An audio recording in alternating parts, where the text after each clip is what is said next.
레위기 19장 2절의 말씀입니다. 레위기 19장 2절의 말씀을 같이 한 목소리로 읽도록 하겠습니다. 2절입니다. 너는 이스라엘 자손의 온 회중에게 말하여 이르라. 너희는 거룩하라. 이는 나 여호와 너희 하나님이 거룩함이니라. 아멘. 찬양대 찬양 읽겠습니다.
반갑습니다.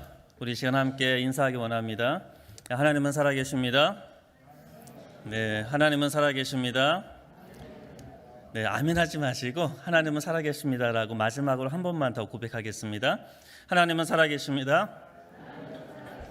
네, 살아계신 하나님께서 오늘도 저와 여러분에게 말씀의 은총으로 다가오기를 소원합니다. 오늘은 레위기 19장 2절의 말씀을 통해서 하나님께서 우리에게 들려주는 음성 듣기를 소원합니다. 질문을 하나 던져볼게요. 이스라엘 민족에게 있어서 가장 중요한 책은 어떤 책입니까? 네, 다 잘 아시지요. 구약 성경입니다. 그러면 구약 성경 중에서요, 이스라엘 민족들이 가장 중요하게 여기는 그 성경은 어디입니까? 네, 모세오경이라고 합니다. 또 모세오경에서요, 그러면 가장 중요한 이스라엘의 가장 근본적인 그들의 정체성을 알려주고 있는 본문이 있는데 그것이 어디입니까? 바로 시내산 언약입니다. 그리고 그 시내산 언약이 써져 있는 책이 오늘 우리가 함께 읽었던 본문의 말씀이 있는 레위기 말씀입니다. 그 이야기는 다시 말해서 레위기 말씀은요, 이스라엘 민족에게 있어서는 그들의 근본이고 그들에게 가장 중요한 말씀이고 그들의 민족의 정체성을 알려주는 말씀이 오늘 우리가 함께 읽었던 레위기 말씀이라는 겁니다. 그런데 기억나시지요? 연초가 되어지면 우리는 성경을 좀 읽어보겠다라고 결심을 합니다.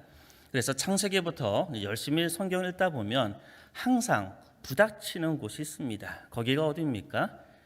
레위기입니다.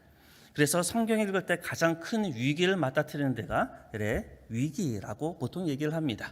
그렇게 레위기는 무척이나 어렵습니다. 그도 그럴 것이 첫 장을 피면요, 피비린내가 진동합니다. 많은 제사들의 이야기가 있고요. 또 말씀 읽다 보면 나하고는 전혀 상관없는 듣도 보지 못했던 절기들에 대한 이야기가 나오고요. 또 말씀 읽다 보면 계속 의미 없는 반복적인 이야기가 계속 나오는 듯이 그렇게 느껴지는 게 레위기의 말씀입니다. 그런데 놀랍게도 이스라엘 민족에게 있어서는 가장 중요한 말씀이고요.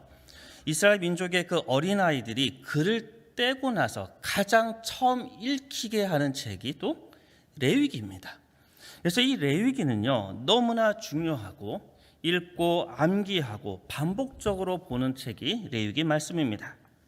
그러면 또 한번 질문을 던져보겠습니다. 레위기 말씀 중에서 이스라엘 백성들이 가장 중요하게 여기는 장은 몇 장일까요?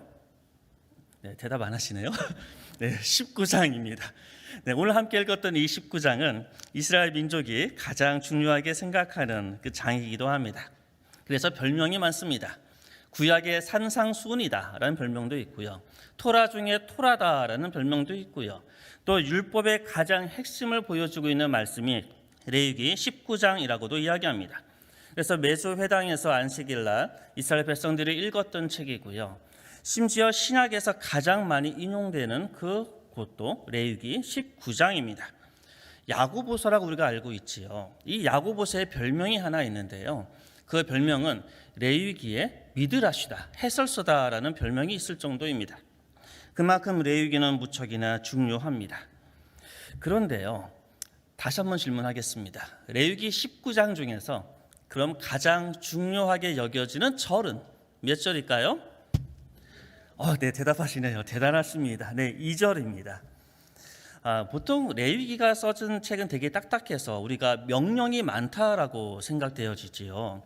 하지만 레위기는 명령보다는요, 권유가 많습니다. 보통 창세기라든가 또는 신명기라든가 출애굽에 비해서 뭐 했으면 참 좋겠다라는 권유가 참 많습니다. 그래서 레위기를 가리켜서 따뜻한 하나님의 임재가 있는 책이 레위기다라는 그런 이야기도 있습니다. 그런데 19장은요, 명령입니다. 19장은 하나님의 명령으로 써진 책입니다.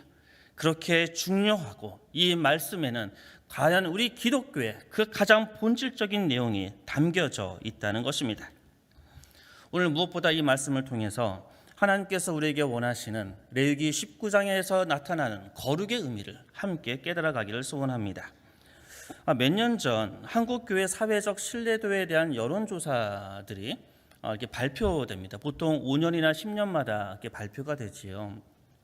그 통계를 보니까요, 기독교인이 19.8%고요. 카톨릭이 약 7% 정도가 됩니다. 그런데 그거보다 좀 더 눈여겨볼 만한 내용이 하나 있었는데, 사회적 신뢰도에 대한 이야기를 했을 때 기독교가 몇 프로 나온지 아십니까? 18.9%가 나왔고요. 카톨릭이 32.9%가 나왔습니다. 저에게 이 통계가 너무나 가슴 아픈 내용으로 다가오는 이유가 하나 있습니다. 이렇게 카톨릭의 신뢰도가 높은 것은 그들의 정치적 수완이 좋아서 그렇다, 이런 이야기는 하지 마십시오. 우리가 18.9%가 개신교인데 19.8%인데요. 신뢰도가요 18.9%밖에 되지 않습니다. 그러니까 기독교인의 숫자보다 신뢰도가 더 낮다라는 겁니다. 이 얘기는 무슨 말입니까? 우리 자신조차도, 교회를 다니는 우리 자신조차도 교회를 신뢰하지 못하고 있구나. 우리가 약 20%인데 사회적 신뢰도가 약 18%가 된다는 겁니다. 우리 스스로도 교회를 신뢰하지 못하고 있구나. 이것이 우리의 현실입니다. 그 어떠한 이유 안에서도 이 한국교회의 위기와 우리의 연약함과 우리의 죄됨을 직시하고 바라볼 수 있는 정직함이 우리에게 있어야 됩니다. 카톨릭이 정치를 잘해서 그들의 신뢰도가 높다라는 이러한 이야기는 더 이상 하지 말고, 우리의 현실이, 한국교회의 현실이, 우리의 젊은이들이 바라보는 한국교회의 현실이 이렇구나라는 것을 우리는 기억해야 됩니다. 어떤 시인이 이런 시를 썼습니다. 물이 깊어야 큰 배가 뜬다. 얕은 물에는 술잔 하나 띄지 못한다. 이 아침 그대 가슴에 종이배 하나라도 뜨는가. 한국교회는 이미 너무 얕은 물이 된 것 같습니다. 큰 배는 고사하고 종이배조차도 띄우지 못하는 한국교회가 되어지고 있지는 않는지 무척이나 가슴 아픈 사건입니다. 그러면 이 원인이 무엇일까요? 도대체 우리가 우리 스스로도 신뢰하지 못하는 한국교회의 가장 근원적인 원인이 무엇일까요? 저는 오늘 함께 읽었던 말씀을 통해서 하나님의 음성을 함께 나누고자 합니다. 레위기 19장은요, 거룩에 대한 이야기입니다. 근데 이 레위기 19장은 크게 두 부분으로 나눠집니다. 1절부터 8절까지 나눠지고요, 8절부터 마지막 절까지가 나눠집니다. 그런데 앞에 절은요, 뭐에 대한 이야기냐 하면 제사에 대한 이야기입니다. 예배에 대한 이야기입니다. 하나님께서 거룩에 대해서 이야기하면서 첫 번째 하셨던 말씀이 뭐냐 하면, 너 제사 똑바로 지내라. 너 예배 정성을 다해서 지내라. 이것이 8절까지의 내용입니다. 안식일을 기억하고 신상을 부어 만들지 말고 화목제물, 화목예배를 잘 하나님께 올려드려라. 이것이 8절까지의 내용입니다. 그런데 그거 아십니까? 가나안 땅에 있었던 많은 종교 중에 가장 강력한 영향력을 가졌던 종교가 하나 있지요. 바알 종교입니다. 또는 몰렉교 같은 것들이 있지요. 바알 종교는요, 아주 지극정성을 다해서 예배를 드렸던, 제사를 드렸던 종교입니다. 우리가 너무나 성경에서 나쁘게만 나와서 막 무시하고 그 영향력이 별로 없는 것처럼 얘기하는 것 같지만, 바알 종교는요, 굉장히 정성을 다해서 자신의 제사를 드렸던 자들입니다. 기독교의 이 정성을 다해서 드렸던 이 예배하고는 비교되지 않을 정도로 그들은 정성을 다해서 그들의 종교의식을 치룹니다. 그리고 그들의 정성의 최고의 절정에서 그들이 가지고 있었던 가장 소중한 자신의 자녀조차도 바치는 그런 정성이 바알 종교에는 있었다는 겁니다. 그러면 우리는 한 가지 생각해야 됩니다. 하나님께서 우리에게 원하시는 예배는 단순히 정성을 다하는 예배 그 이상의 것이 있겠구나. 가나안 종교와 다른 우리만의 거룩함이 있겠구나. 하나님께서 진정 원하시는 거룩함의 차이가 있겠구나 라고 우리는 생각할 수가 있습니다. 그 차이가요, 바로 9절부터 나옵니다. 9절부터 마지막 37절까지의 내용은 거룩에 대한 다양한 모습을 보여줍니다. 먼저 9절과 10절을 함께 같이 한번 읽어보도록 하겠습니다. 성경을 펴시고 함께 9절과 10절의 말씀을 함께 읽겠습니다. 함께 읽습니다. 너희가 너희의 땅에서 곡식을 거둘 때에 너는 밤 모퉁이까지 다 거두지 말고 내 떨어진 이삭도 줍지 말며 내 포도원의 열매를 다 따지 말며 내 포도원에 떨어진 열매도 줍지 말고 가난한 사람과 거민들을 위하여 버려두라. 나는 너의 하나님 여호와니라. 아멘. 지금 누가 등장하지요? 곡식을 거두는 사람이 등장합니다. 농부에 대한 이야기지요. 농부에 대한 이야기, 농부의 거룩에 대한 이야기를 하는데 좀 약간 생뚱맞은 느낌이 듭니다. 예배를 이야기하다가 이제 그 거룩의 내용을 이야기하는데 농부한테 이렇게 이야기하는 겁니다. 모퉁이를 남겨라. 열매를 다 따지 마라. 먹을 것이 없는 사람을 위해서, 거루민을 위해서, 과부를 위해서, 고아를 위해서 모퉁이를 남겨두라. 하나님의 말씀입니다. 농부, 9절에 나와 있는 이 농부를요, 요즘에 현대어로 번역하면 어떤 사람이 될까요? 저는 이것을 현대어로 번역했을 때 노동자 또는 회사원이라고 번역하고 싶습니다. 자신의 노력의 대가로 자신의 월급을 받는 사람, 바로 그 사람을 향해서 우리 하나님께서 이야기하는 겁니다. 너 모퉁이 남겨라. 우리 주님의 음성입니다. 결코 쉬운 일은 아닐 겁니다. 또 이번에는요, 13절 보겠습니다. 13절 보시면 너는 내 이웃을 억압하지 말며 착취하지 말며 품꾼의 삭슬 아침까지 밤새도록 내게 두지 말며. 13절 이하에 나와 있는 이 내용은요, 한마디로 이야기하면요, 품삯을 제때 주라라는 말씀이거든요. 신명기 말씀에 보면 이런 말씀이 있습니다. 그가 품삯을 간절히 바랬다. 이것을 원어로 번역을 하면 그의 머리 위에 생명이 있다라는 말입니다. 하루하루 월급을 받아서 그걸로 살아가는 자들에 대한 이야기입니다. 우리 하나님께서는 그런 자에게 월급을 주는 사람, 고용한 사람에게 이야기하는 겁니다. 월급 제때 주라. 13절의 말씀을 요즘의 언어로 다시 번역을 한다면 저는 이렇게 번역하고 싶습니다. 고용주나 아니면 사장이라고 번역하고 싶습니다. 하나님께서 우리에게 말씀하십니다. 너희가 사람을 고용하고 있다면 월급 떼어먹지 말고, 월급 갖고 장난질하지 말고 월급 제때 주라. 하나님의 말씀입니다. 품삯을요, 보통 고용주가요, 사람을 자신에게 예속시키는 가장 쉬운 방법이 뭔지 아십니까? 돈 갖고 장난하는 겁니다. 월급 갖고 장난하면요, 일하는 사람은 철저하게 예속됩니다. 요즘의 말로 이야기하면 갑질하는 거지요. 우리 주님께서 이 말씀을 통해서 우리에게 말씀하십니다. 너가 지금 사람을 고용하고 있다면 월급 제때 주고, 그리고 그에게 갑질하지 말라. 하나님의 말씀입니다. 이제 15절의 말씀을 보겠습니다. 15절의 말씀을 보시면 너희는 재판할 때 불의를 행하지 말며 가난한 자의 편에 들지 말며 세력 있는 자라고 두둔하지 말고 공의로 사람을 재판하라 라고 말씀합니다. 판사에 대한 이야기지요. 요즘의 말로 이야기한다면 법을 집행하는 사람에 대한 이야기일 겁니다. 법을 집행하는 사람들에 대해서 뭐라고 이야기합니까? 너는 공의를 사랑하라 라고 이야기합니다. 그가 가난하든지 그가 부자이든지 그가 학벌이 좋든지 그가 학벌이 낮든지 그의 가족이 누구인지 그의 친족과 관계없이 온전히 공의와 정의를 행하라. 이것이 바로 법을 집행하는 사람에 대한 하나님의 말씀입니다. 이제 마지막으로 35절에 보면요, 35절과 36절을 보겠습니다. 너희는 재판할 때나 길이나 무게나 양을 잴 때 불의를 행하지 말고 공평한 저울과 공평한 추와 공평한 에바와 공평한 흰을 사용하라.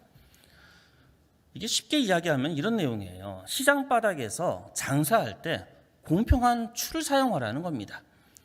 요즘의 말로 번역한다면 자영업자라고 이야기할 수 있겠지요. 너무나 힘든 시간을 보내고 있는 우리 자영업자에게 우리 주님께서는 35절의 말씀을 통해서 이렇게 이야기합니다. 너 사업할 때, 너 장사할 때 정직하게 해라. 추를 이상한 거 쓰지 말고 공평한 저울을 쓰라. 이게 하나님의 말씀입니다. 그런데 그 내용이 참으로 어렵지요. 지독히 세속적인 언어이지요. 그런데 하나님의 이 신학적이고 가장 종교적인 거룩이란 이 단어를요, 지독히 세속적인 언어고 일상적인 언어로 써 있는 것이 레위기 19장입니다. 그런데 이렇게 살아간다는 거 너무나 쉽지 않을 겁니다. 레위기 19장에는요, 한 가지 큰 특징이 있습니다. 그것은 이렇게 살아가는 것이 너무나 어렵기 때문에 반복적으로 우리에게 들려주는 말씀이 있거든요. 회사원들의 삶이 얼마나 힘듭니까? 기껏 박봉 받아서 그 돈 나눠서 애들 학원비 하고요, 그 돈 나눠서 생활비 하고 식대하고 헌금하고 얼마나 힘듭니까? 그런데 모퉁이를 남기라니요. 이게 말이 됩니까? 사장들에게, 고용주에게 우리 하나님은 말씀하십니다. 월급 제때 주라고. 그런데 그거 아십니까? 사장이 되었을 때 월급날이 다가오면 그 스트레스가 말도 못한다고 합니다. 그 월급날에 마치기 위해서, 자신이 고용한 사람들에서 월급을 주기 위해서 그 사장은 그 시간이 너무나 괴롭게 느껴집니다. 그런데 우리 하나님께서는 이야기합니다.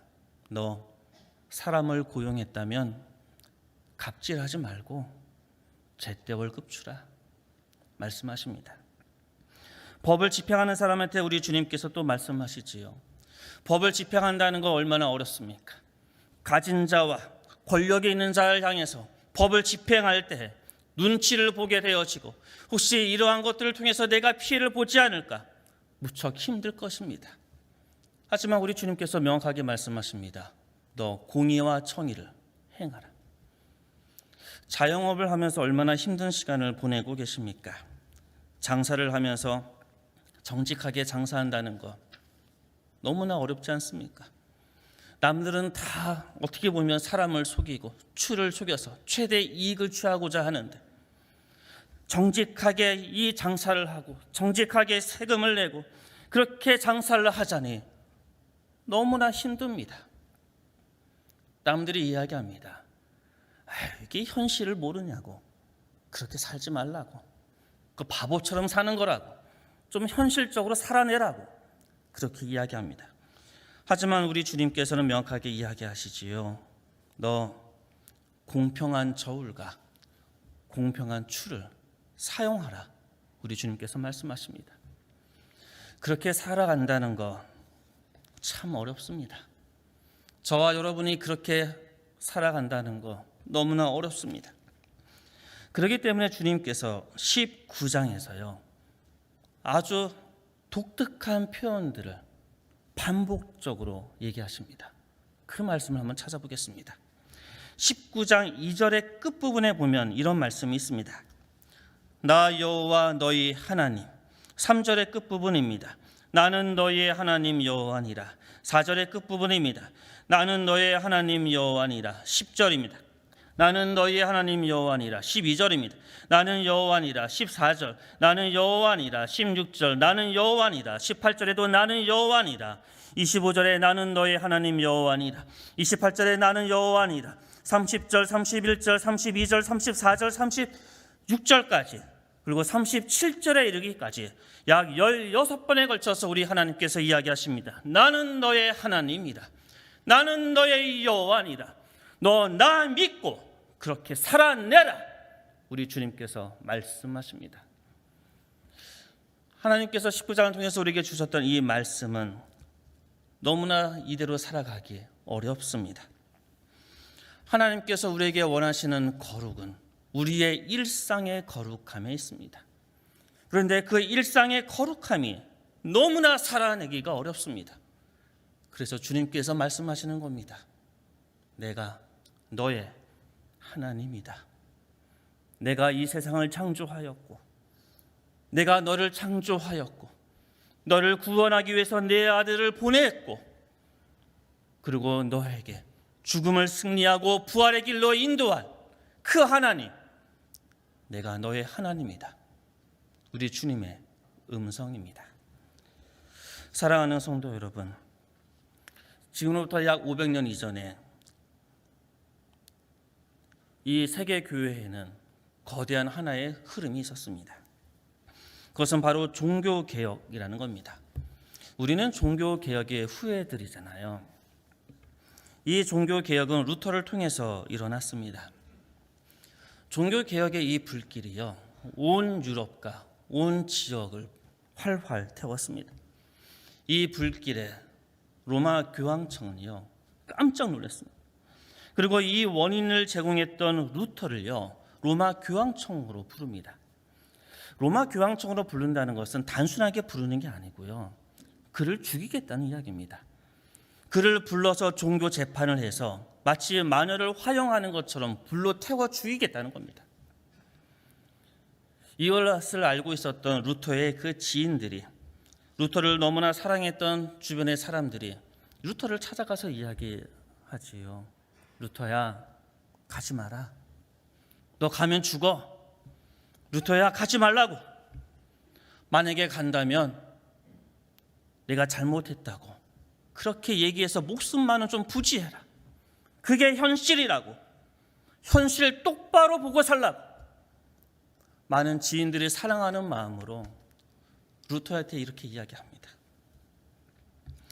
이때 루터가 그들을 향해서 이렇게 이야기합니다. 나에게는 그리스도가 현실입니다. 나에게는 그리스도가 현실입니다. 나에게는 그리스도가 현실입니다. 이 루터의 고백이 오늘 저와 여러분의 고백이 되었으면 참 좋겠습니다. 사랑하는 성도 여러분, 우리의 현실은 지금 어디에 있습니까? 레위기를 히브리 말로는요, 바이크라라고 이야기합니다. 이 바이크라란 말이 무슨 말이냐 하면 그가 부르셨다라는 말이 바이크라입니다. 그 레위기는 어떤 말씀이냐 하면 하나님께서 우리를 부르시는 말씀, 그게 바로 레위기 말씀입니다. 하나님께서 오늘 저와 여러분을 부르십니다. 그런데 그 부르심의 자리가 어디입니까? 우리의 일상의 자리, 우리의 일상의 거룩함의 자리로 저와 여러분을 부르십니다. 비록 세상의 현실이 너무나 혹독하고 세속적인 너무나 이 가치관이 우리를 휘어잡을지라도 우리 주님께서는 끊임없이 저와 여러분에게 이야기합니다. 일상의 거룩함으로 내 자리에 초대하니 들어와라. 나에게 들어와라. 우리 주님의 말씀입니다. 그리고 힘들고 휘청거리고 넘어질 때 우리 주님께서 저와 여러분에게 이렇게 말씀하십니다. 내가 너의 하나님이다. 내가 너의 하나님이다. 내가 너의 하나님이니 너 나 믿고 그렇게 살아내라. 비록 그렇게 살다가 때로는 왕따를 당하고, 때로 그렇게 살다가 손해를 좀 볼지라도, 때로 그렇게 살다가 육신의 아픔이 좀 올지라도, 심지어 순교자처럼 그렇게 살다가 목숨의 위험과 목숨을 잃을지라도 내가 너의 하나님이니 너 그렇게 살아내라. 이게 레위기를 통해서 우리에게 주시는 하나님의 음성입니다. 사랑하는 성도 여러분, 저와 여러분의 현실은 그리스도입니다. 교회를 다니는 구원받은 백성들의 현실은 그리스도, 그 이상도 그 이하도 아닙니다. 그리스도와 더불어 이 사순절의 이 순간순간을 오직 우리 일상의 거룩함의 회복을 통하여 다시 하나님께 가까이 가는 놀라운 은총의 시간, 우리의 거룩이 회복되는 시간, 주님께서 우리에게 주시는 놀라운 은총의 시간 되기를 주님의 이름으로 축복합니다. 함께 기도하겠습니다. 사랑의 하나님, 말씀을 전하지만 이 말씀대로 살아가는 게 너무나 힘듭니다. 하지만 주님의 음성, 나는 너의 하나님이다. 그 말씀 의지하여 오늘도 주님께서 말씀을 통해 주셨던 이 말씀 붙들고 넉넉히 이 세상을 이기며 살아갈 수 있도록 인도하여 주옵소서.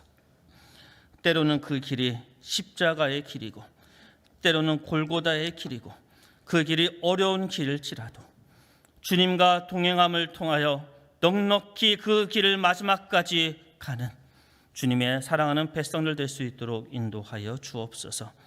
그래서 우리에게 보장된 하나님의 나라, 그 부활의 그 영광을 맛보는 주님의 백성들 될 수 있도록 인도하여 주옵소서.